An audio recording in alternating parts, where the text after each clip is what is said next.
Înainte de am apucat de trafic, de consum, așa, da, mai mult lucram în construcții, în străinătate, în Spania. Cum m-am apucat? Deci, prima dată am fumat, după aia am zis că s-ar face bani ușor și din asta. Am început să introduc în țară. Cât 50, 100, 200, până s-au ajuns la o cantitate de 1 kilogram. Acolo aveam niște prieteni, cunoștințe, persoane tip spaniol, care ei fumau. Ei își făceau, aveau plante, aveau ceva organizat, un spațiu unde își creșteau. Și cumpăram de la ei de acolo. Cumpăram cât aveam nevoie. Financiar, din punctul ăsta de vedere, că ieșeau banii mai ușor, mai fără prea multă trudă, prea multă muncă, era o distracție. Veneam cu autocarul, de multe ori cu autocarul. Deci, din cele mai multe ori, când făceam o cutie de carton pe pătrată, mai mare așa, înveleam în staniol, în foarte multe straturi de staniol, ca să nu iasă mirosul, bandă, puneam cantitatea de cannabis de care o transportam, acopeream iarăși din nou suprafața cartonului, bandă de scoici multă și iarăși tot așa, încă o folie transparentă care înfășuram acea cutie și bandă.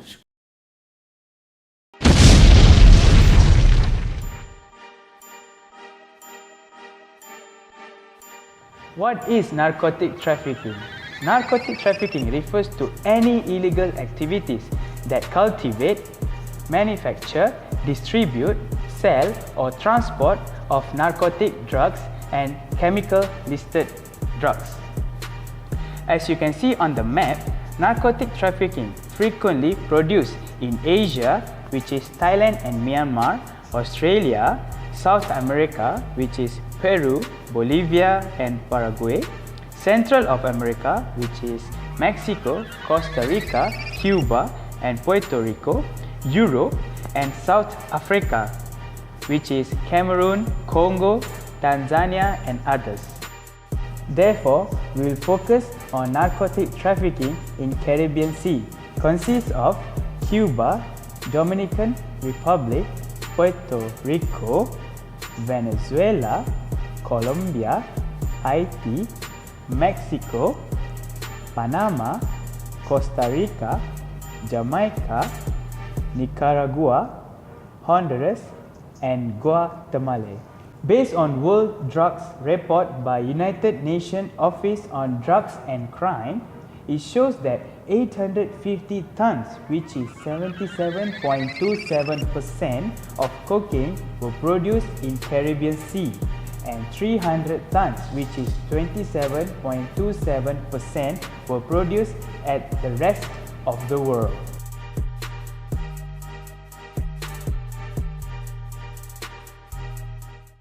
Sixteen percent of the cocaine imported into the United States came through the Caribbean last year. Still smelling like cocaine. Local consumption is low, but this uptick in trafficking means that more established gangs from Italy and Mexico are bribing local gangs and government officials.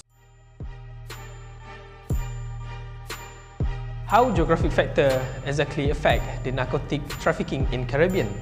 This is because the Caribbean island, the Caribbean archipelago, has more than 7,000 individual islands, approximately 1 million square miles region, plus there are 13 sovereign islands and 12 dependent territories. Therefore, drugs smuggling is very hard to track by the authority. Second, most of the time they use overland smuggling, literal maritime trafficking, and short-distance aerial trafficking to transport drugs from South America to Mexico. Also, they frequently change the route each time they are smuggling the drugs. The way they smuggle the drugs, they use a US territory in east from Central America and Mexico corridor. Currently, almost 95% of drugs using territorial water and 60% using transited to Central America by passing through United States eye. Besides United States, they use Europe as a destination for the drug to sell. An increasing drug shipment to Europe now transit on West Africa. According to Europol, the European Police Organization, approximately 250 metric tons of cocaine, which is 25% to 30% of global cocaine production, is from Latin America, enters Europe market annually. Porque la cocaína es la bomba atómica de Latinoamérica, con el mercado que aparentemente los norteamericanos necesitan para poder funcionar, ¿sí? Se están gestando los movimientos revolucionarios latinoamericanos.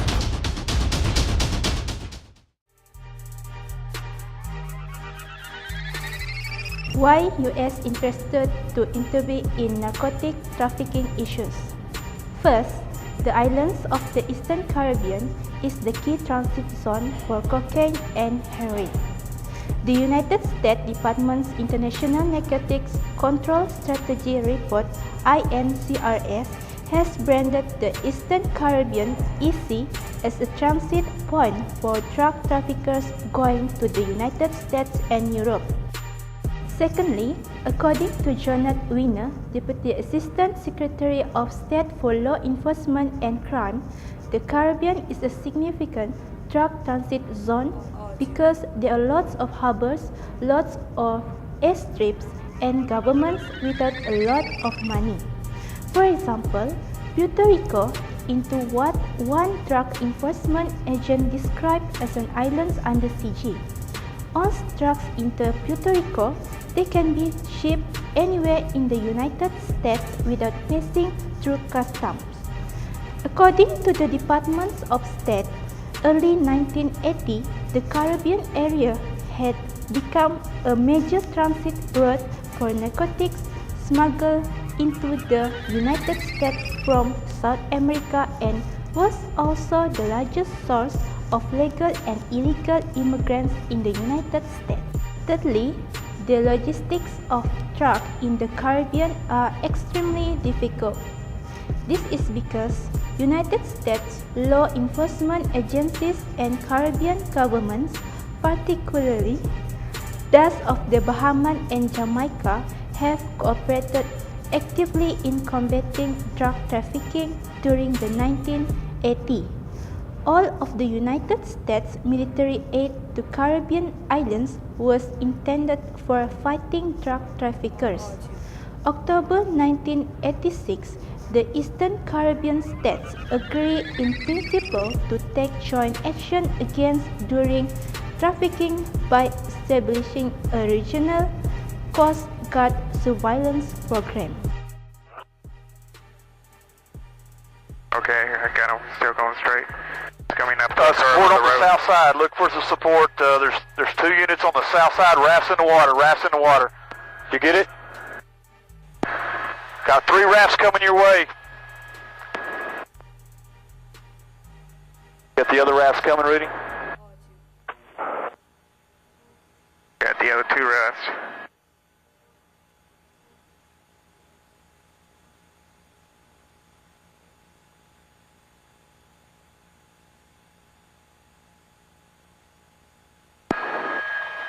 Three support vehicles on the south side. We got officers at gunpoint and 3 rafts.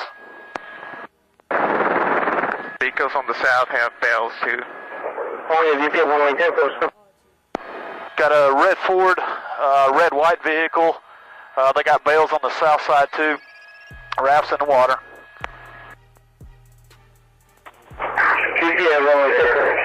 Okay. Look for guns, Rudy.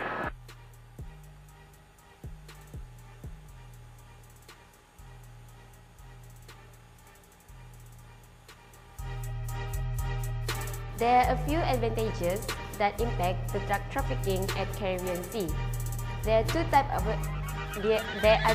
of advantages, which is comparative advantages and competitive advantages. Competitive advantage explains why a country might produce and export something its citizens do not seem very skilled at producing when compared to other countries.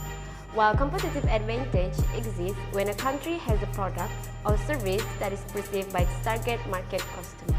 One of the comparative advantage is the limited national security capabilities. The limited source of a number of the Caribbean small islands that often make them dependent on foreign aid, investment and regional cooperation to be able to sufficiently conduct anti-drug efforts through the region. For example, North America Obama administration has had to downsize many regional efforts and assistance programs, including some security-related projects that will impact counter-narcotic efforts in order to focus greater attention in domestic issues due to harsh economic times. Eastern Caribbean suffer from a dramatic increase in crime as more narcotics remain on the street for local consumption, while organized gangs are forming to control distribution routes in the location drug trade. One of the competitive advantages is globalization and its consequences. The process of globalization has been boosted over the last few decades by a shift towards market forces and policies of deregulation and eco-liberalization. International flows of people, data, capital, technology and services are already so extensive that they have already begun to undermine the political sovereignty of many Caribbean states.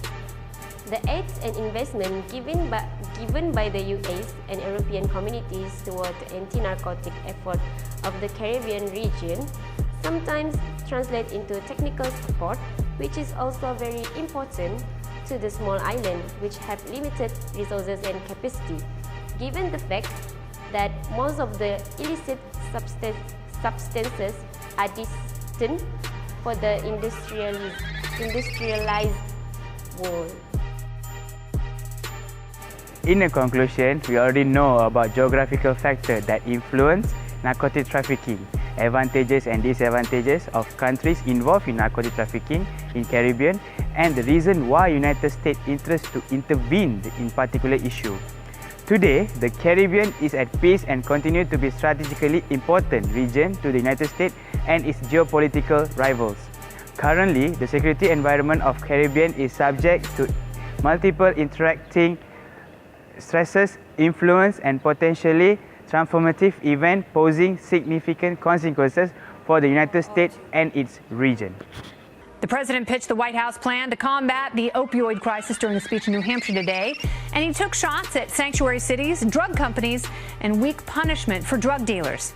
Here he is doubling down on his most controversial proposal. Watch. We don't get tough on the drug dealers, we're wasting our time. Just remember that. We're wasting our time. And that toughness includes the death penalty. One of the ways to reduce the movement of drugs is to patrol the sea. All the authorities from every state in Caribbean Sea should patrolling the sea so that the smugglers will start to be afraid to bring drugs to the neighbor country. Other than that, the authorities should give a heavy punishment to the smuggler of drugs. For example, is death penalty. It will give an awareness for smugglers who are still out there. We all hope that Caribbean countries become the best vacation places and not being famous with drug smuggling. But this issue still going on and on. Therefore, who will be stopped the narcotic trafficking and when will be stopped?